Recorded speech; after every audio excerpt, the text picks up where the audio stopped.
الحمد لله نحمده ونستعينه ونستغفره ونؤمن به ونتوكل عليه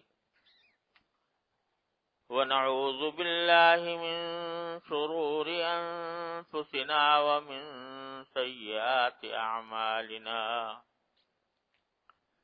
من يهده الله فلا مضل له ومن يضلله فلا هادي له وأشهد أن لا إله إلا الله وحده لا شريك له وأشهد أن سيدنا وسندنا ونبينا ومولانا محمدا عبده ورسوله صلى الله تعالى عليه وعلى آله وأصحابه وبارك وسلم تسليما كثيرا. أما بعد فأعوذ بالله من الشيطان الرجيم. بسم الله الرحمن الرحيم. إنا أنزلناه في ليلة القدر وما أدراك ما ليلة القدر. ليلة القدر خير من 1000 شهر. تنزل الملائكة والروح فيها بإذن ربهم من كل أمر. سلام هي حتى مطلع الفجر. آمنت بالله صدق الله مولانا العظيم. بزرگان محترم اور برادران عزیز، اللہ تبارک و تعالی کا جتنا شکر ادا کیا جائے کم ہے کہ اس نے ہمیں اور آپ کو اپنی زندگی میں ایک رمضان المبارک کا یہ مہینہ اور اس کی یہ مقدس ساعتیں عطا فرمائیں. الحمدللہ 20 دن رمضان کے پورے ہو گئے اور آج غروب آفتاب کے وقت سے رمضان کا آخری عشرہ شروع ہو رہا ہے. یوں تو رمضان کے مہینے کی ایک ایک ساعت، ایک ایک گھڑی بڑی ہی قیمتی ہے. یہ اللہ جل جلالہ کی رحمتوں کا موسم بہار ہے، جس میں اللہ تبارک و تعالی اپنے بندوں کی مغفرت کے بہانے ڈھونڈتے ہیں. بات بات پر مغفرت کے وعدے فرمائے گئے ہیں. اللہ تعالیٰ کی رحمتیں متوجہ ہوتی ہیں. اللہ تبارک و تعالیٰ کی رحمت کی گھٹائیں جھوم جھوم کر برستی ہیں. دعائیں قبول کی جاتی ہیں، مرادیں پوری کی جاتی ہیں، مغفرت ہوتی ہے، جنت کے پروانے ملتے ہیں. تو یوں تو سارا رمضان ہی اللہ تبارک و تعالی کی رحمتوں کا مہینہ ہے، لیکن ان رمضان میں بھی یہ تیسرا اور آخری عشرہ جو آج مغرب کے بعد سے شروع ہونے والا ہے، یہ سارے مہینے کا عطر اور نچوڑ ہے. یعنی رمضان کے اندر بھی اس عشرے کو، یعنی ان 10 دنوں کو یا 9 دن کو جو 29 یا 30 تاریخ تک آئیں گے، خصوصی اہمیت اور خصوصی فضیلت حاصل ہے. اور حدیث میں آتا ہے کہ جب یہ عشرہ داخل ہوتا جب یہ 10واں آخری عشرہ شروع ہونے والا ہوتا تو نبی کریم سرور دو عالم صلی اللہ علیہ وسلم کا معمول یہ تھا کہ شد میزرہ وایقظ اہلہ واحیا لیلہ، کہ جب یہ آخری عشرہ آتا تھا تو شد میزرہ، اپنی کمر کس لیتے تھے. کمر کسنے کے معنی یہ کہ عبادت کے لیے، زیادہ سے زیادہ عبادت کے لیے اپنے آپ کو تیار فرما دیتے تھے. اب ذرا سوچئے کہ تیار فرما دیتے، کمر کس کے. وَأَيْقَظَ أَهْلَهُ، اور اپنے گھر والوں کو جگاتے تھے. وَأَحْيَا لَيْلَهُ، اور اپنی رات کو زندہ رکھتے تھے، یعنی ساری رات جاگتے تھے.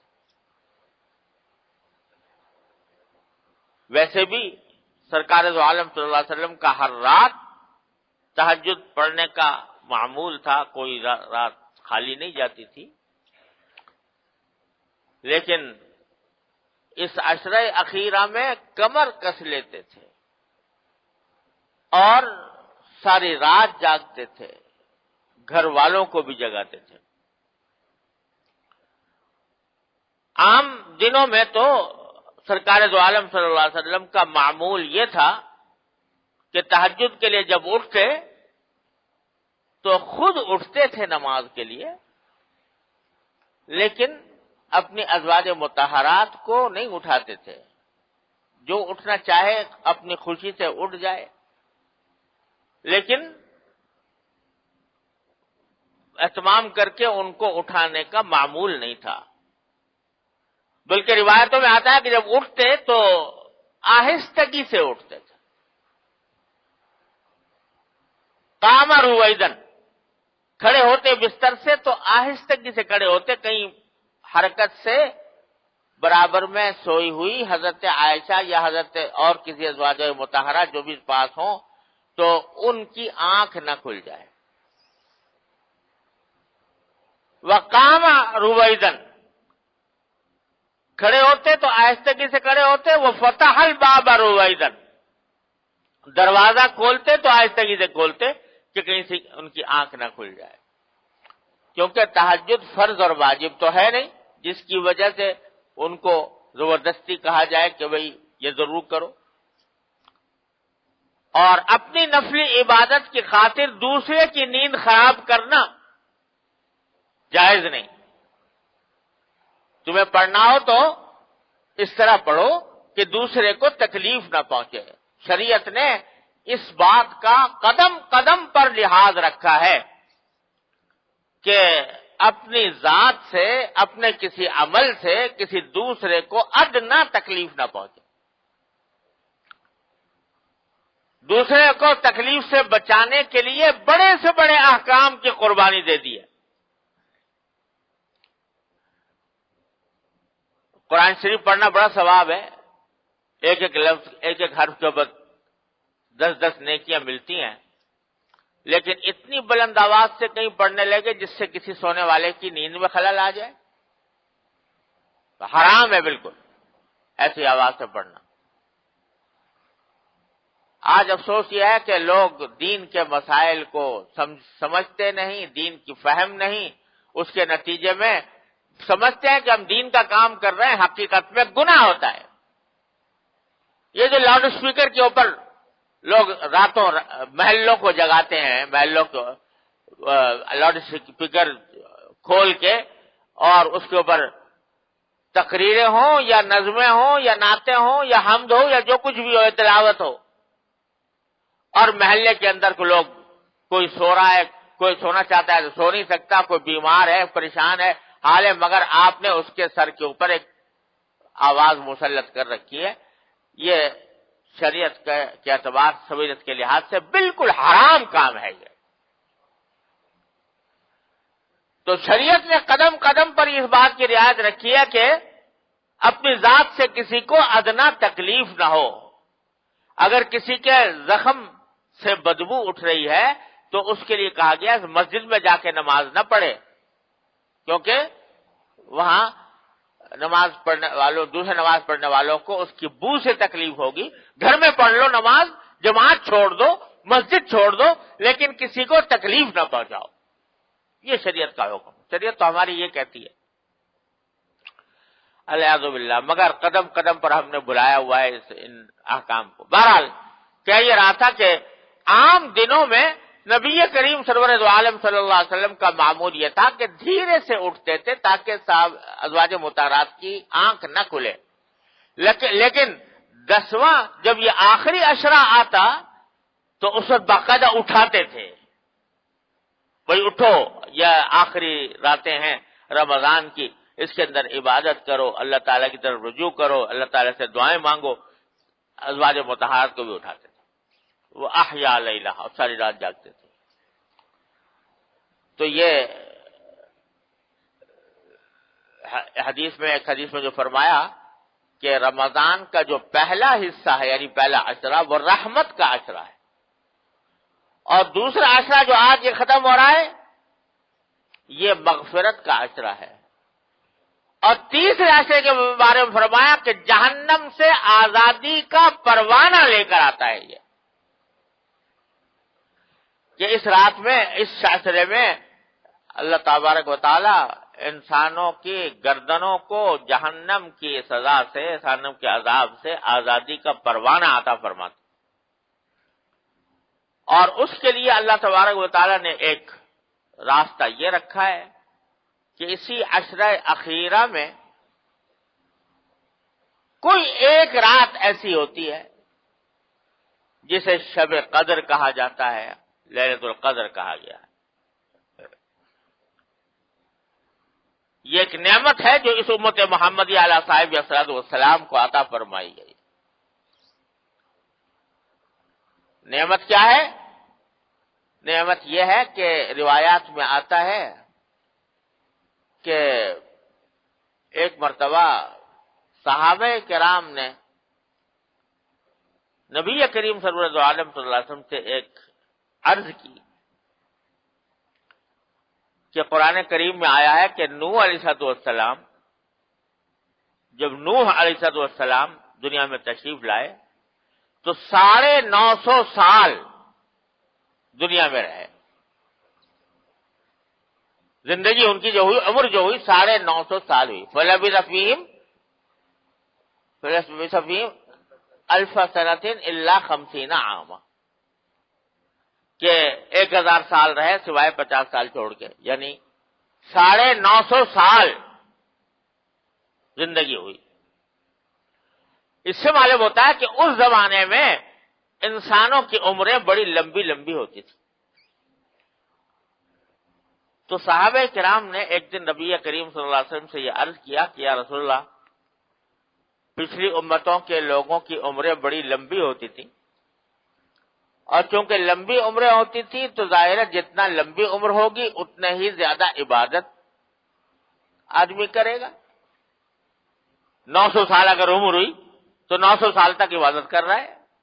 5 وقت فرض کرو نماز پڑھتا ہے، رات کو اللہ تعالیٰ کا ذکر کرتا ہے، نمازیں پڑھتا ہے، نفلیں پڑھتا ہے، تو اس کے نامہ اعمال میں نیکیاں خود بخود بہت زیادہ ہو گئی. ہماری عمریں تو 60 ہو گئی، 70 ہو گئی، 80 ہو گئی، 90 ہو گئی، 100 ہو گئی، بہت ہو گئی، بہت ہو گئی تو 100 ہو گئی. تو ہمیں تو اتنا موقع ملا نہیں. اس کا نتیجہ یہ ہوگا کہ ہم لوگ کبھی بھی ان پچھلے لوگوں کے برابر نہیں ہو سکتے جن کی عمریں لمبی تھی. تو ہم کیا کریں؟ حالانکہ ہمارا تو کوئی قصور نہیں اس میں، ہمارا تو کوئی اختیار نہیں. جتنی عمر اللہ نے دی اتنی ہوئی، اور ان کے اعمال زیادہ ہو گئے، ہمارے کم ہو گئے. اس کے جواب میں اللہ تبارک و تعالی نے یہ لیلۃ القدر عطا فرمائی. فرمایا کہ اے امت محمدی علیہ صاحب السلام، تمہاری عمریں اگر کم ہیں تو کچھ غم نہ کرو.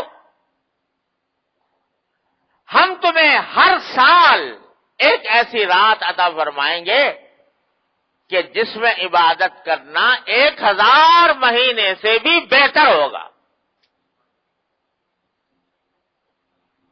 1000 مہینے سے بہتر ہوگا. یہ نہیں کہا 1000 مہینے کے برابر ہوگا، 1000 مہینے سے بہتر ہو. اور اس رات کو اللہ تبارک و تعالی نے اس بات کے لیے منتخب فرمایا کہ قرآن نازل کرنا تھا، تو قرآن کو پہلے لوح محفوظ سے سمائے دنیا کی طرح، آسمان دنیا کے اوپر منتقل فرمایا. اس کے لیے یہ رات منتخب فرمائی. اس رات میں انا انزلناہ فی لیلۃ القدر، اور جس رات پہلی وحی آئی نبی کریم صلی اللہ علیہ وسلم پر غار حرا میں، وہ بھی لیلۃ القدر سے. شب قدر میں قرآن کریم کے نزول کا آغاز ہوا. انا انزلناہ فی لیلۃ القدر، ہم نے اس قرآن کو شب قدر میں اتارا ہے. وما ادراک ما لیلۃ القدر، اور تمہیں کیا پتا لیلۃ القدر کیا چیز ہے؟ لیلۃ القدر خیر من الف شہر، یہ لیلۃ القدر 1000 مہینے سے بہتر ہے. اور بہتر کا لفظ کے لیے قرآن نے خیر کا لفظ استعمال کیا ہے. جو تھوڑا بہت اگر 19-20 کا فرق ہو نا تو وہاں پر یہ لفظ استعمال نہیں ہوتا، بلکہ بہت بہتر ہے، 1000 مہینے سے بہت بہتر ہے. کیا مانا کہ اس رات میں جو تم عبادت کرو گے وہ 1000 مہینے کی عبادت سے بھی زیادہ افضل اور زیادہ موجب اجر سمجھی جائے گی. کیا ہوتا ہے اس رات میں؟ آگے فرمایا تنزل الملائکۃ والروح فیہا بإذن ربہم من کل امر، کہ اس رات میں کیا ہوتا ہے کہ ملائکہ، اللہ کے فرشتے، والروح، اور روح سے مراد اکثر مفسرین کے مطابق روح القدس یعنی حضرت جبریل علیہ السلام ہے. وہ ملائکہ نازل ہوتے ہیں، روح القدس یعنی جبریل علیہ السلام نازل ہوتے ہیں اللہ تعالی کے حکم سے، من کل امر، ہر قسم کا فیصلہ لے کر. کیا ہر قسم کا فیصلہ ہم اور آپ نہیں سمجھ سکتے؟ ہر قسم کا فیصلہ لے کر نازل ہوتے ہیں. اللہ تبارک و تعالی نے جو فیصلے کیے ہوئے ہوتے ہیں، فلاں کو بخش دینا ہے، فلاں کے رزق میں ترقی دینی ہے، فلاں کے عمر میں ترقی برکت دینی ہے، فلاں کا یہ کام کرنا ہے، فلاں کا وہ کام کرنا ہے، یہ سب بھی اس میں داخل ہے. اور اللہ تعالیٰ کی نہ جانے کتنی اندیکھی رحمتیں ہیں جو یہ ملائکہ اور روح القدس لے کر نازل ہوتے ہیں. اب تفصیل تو ہمیں کیا بتائی جاتی، ہم نہ سمجھیں گے نہ سمجھائیں گے، کیا حقیقت سمجھیں گے اس کی. تو اللہ تعالی نے فرمایا اتنا ہی سمجھ لو کہ ہمارے حکم سے فرشتے ہر فیصلہ لے کر نازل ہوتے ہیں.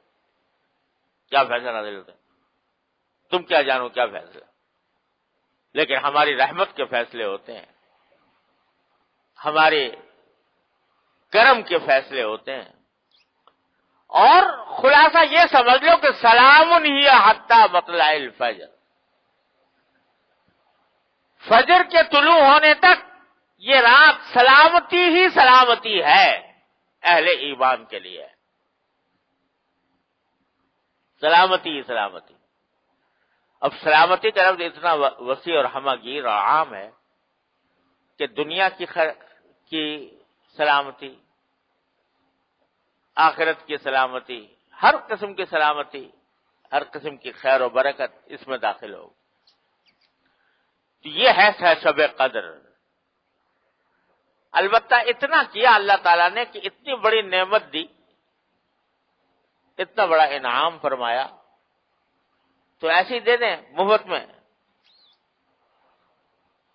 نہ ہلدی لگے نہ پھٹکری، اور اتنی بڑی نعمت مل جائے، کچھ تھوڑی سی طلب، تھوڑی سی محنت کر کے ملے تو قدر ہوگی، اور ویسے ہی گھر بیٹھے ہلدی پٹکرے لگے بغیر دے دی تو قدر نہیں ہوگی۔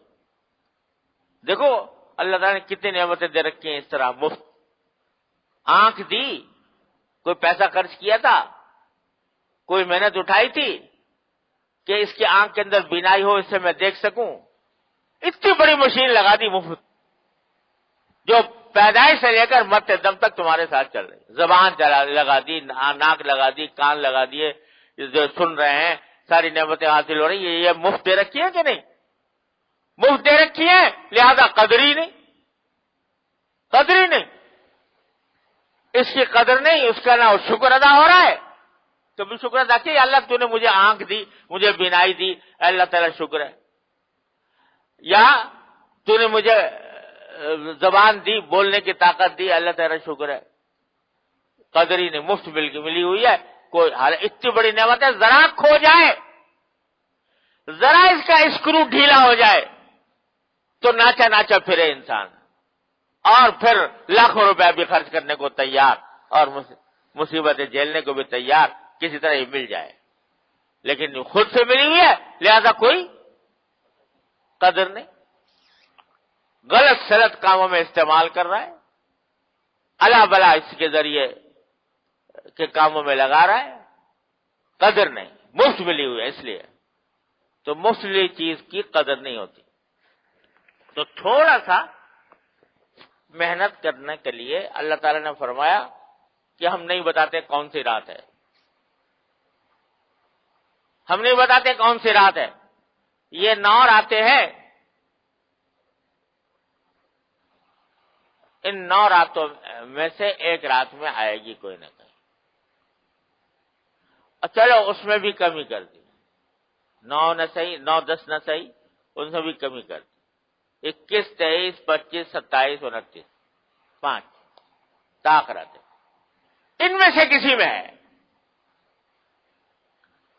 اب اگر تمہیں کچھ شوق ہے، کچھ قدر ہے، تو ان 5 راتوں میں جاگو، 5 راتوں کے اندر اللہ تعالیٰ کی عبادت کرو، 5 راتوں کے اندر اللہ تعالیٰ سے دعائیں مانگو، انہی میں سے کسی میں شب قدر ہو جائے۔ یہ ابہام تھوڑا سا اللہ تعالیٰ نے پیدا کر دیا جان بوجھ کر، تاکہ ایک رات کو حاصل کرنے کے لیے اور اس کی فضیلت حاصل کرنے کے لیے آدمی 5 راتوں میں اللہ تعالیٰ کی طرف متوجہ ہو۔ تو طاق راتیں ہیں، 21 میں بھی ہو سکتی ہے، 23 میں بھی ہو سکتی ہے، 25 میں بھی ہو سکتی ہے، 27 میں بھی، اور ضروری نہیں کہ ہر سال ایک ہی رات میں ہو، کہ ہو سکتا ہے ایک سال 21 میں ہو، ایک سال 23 میں ہو، ایک سال 25 میں ہو، تو کوئی رات متعین نہیں ہے۔ یہ اس لیے تاکہ 5 راتوں میں عبادت کا اہتمام ہو۔ لیکن بھائی یہ بات میں بار بار عرض کرتا رہتا ہوں کہ یہ راتیں جو ہیں یہ کوئی میلے ٹھیلے کی رات نہیں،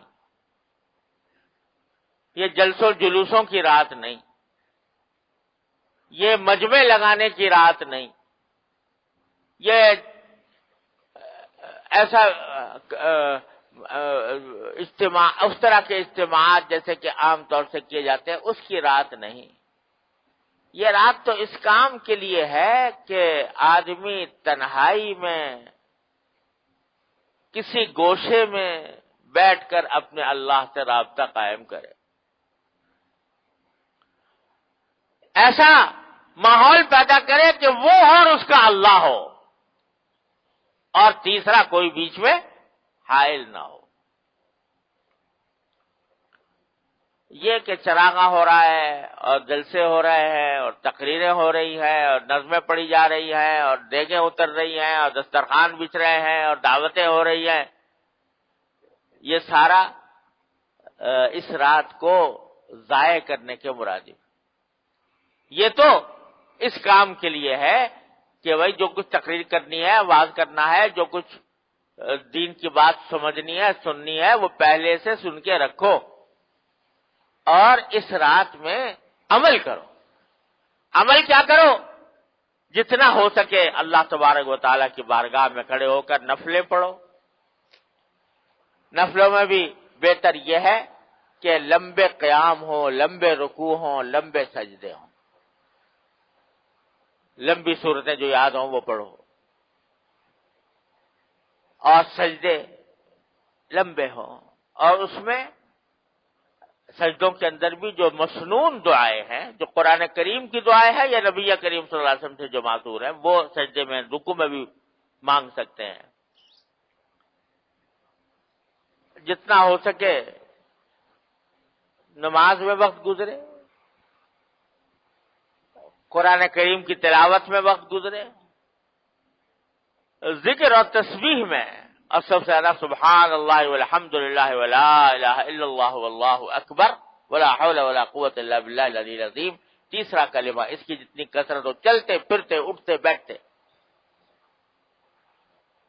ذکر اور دعا، خوب دعائیں مانگو اس رات میں۔ دعا اللہ تعالی نے ایسی چیز بنائی ہے کہ بذات خود عبادت ہے۔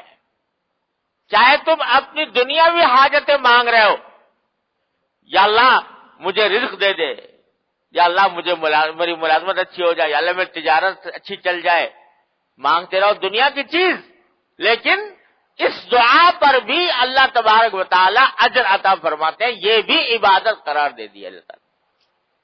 تو مانگو خوب، اپنی ذات کے لیے مانگو، اپنے رشتہ داروں کے لیے مانگو، اپنے احباب کے لیے، دوستوں کے لیے مانگو، اپنے ملک کے لیے مانگو، اپنی ملت اور اپنے امت کے لیے مانگو۔